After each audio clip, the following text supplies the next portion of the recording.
Hi, friends. It's Samantha Nielsen. Thanks for joining me today.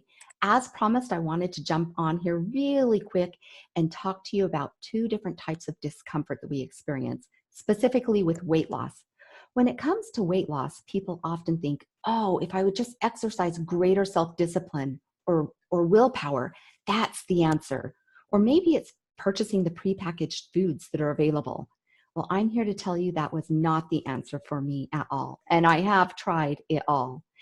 When it comes to losing weight, the secret sauce to my success was learning how to embrace discomfort and also manage my mind and my thoughts.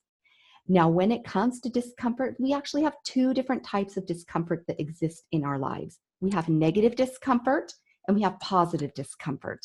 Let me tell you how they're different. When it comes to negative discomfort, this is the kind of discomfort that we feel when we fail to honor our commitments. For instance, maybe we told a friend that we would go help pack up her house and help her get ready for a move. And instead, we end up making up an excuse and saying no and choosing to do something else. That's a negative discomfort because we failed to honor a commitment. When it comes to food and exercise, negative discomfort presents itself when we choose to overindulge. So maybe we had 2 servings of pasta with dinner when we had agreed upon in our own mind to only have 1. So then we end up overeating, we feel yucky, we feel bloated, our clothes don't fit well. This is another experience with negative discomfort. Negative discomfort never serves us well. In fact, it leads to feelings of despair, failure, defeat, and we end up getting into this negative cycle of destructive thoughts and behaviors that actually take us down from progress. So with this being said, let's look at the positive discomfort that can exist in our lives. Now, you may be saying to yourself, how is it possible to have positive discomfort? Those two words don't seem to go together. And I'm here to tell you that they actually do.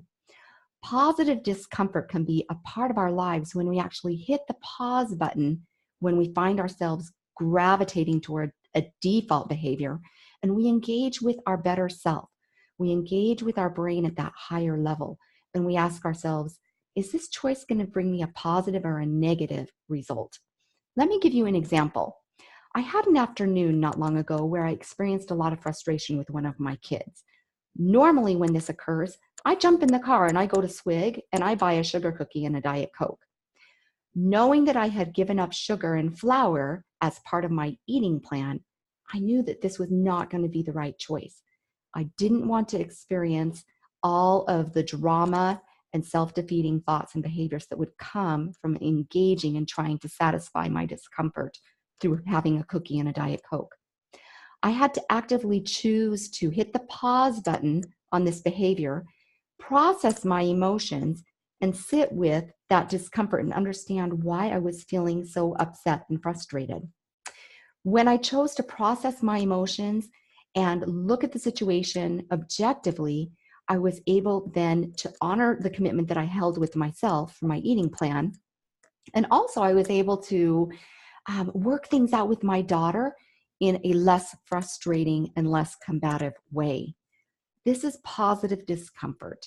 Now, it wasn't fun to have to feel those emotions, but I knew that in doing so, my result would serve me in a greater capacity.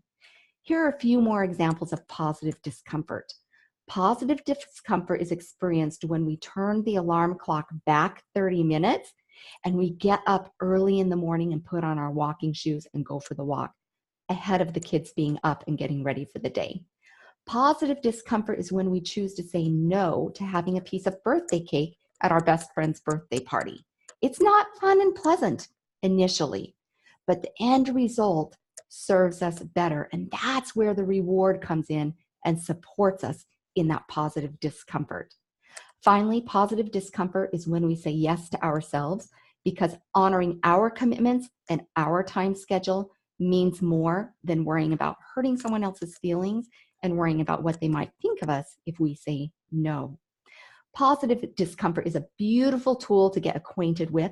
It requires practice, and it also requires that we're very thoughtful, and it also requires engaging our emotions and learning how to sit with and then process uncomfortable emotions.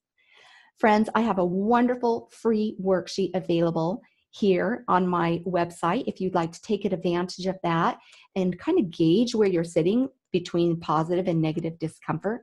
Please just drop me a yes if you would like me to email that worksheet to you. And also, if you're interested in learning more about coaching and having a coaching experience and learning how to embrace emotions such as discomfort, self-esteem, disappointment, and self-actualization, all those kinds of emotions that present themselves in our lives, I invite you to come take advantage of one of my free sessions. Again, I'll post my scheduling link here in the box. Come join me. I'd love to see you, and I hope you've enjoyed our time together. Thanks.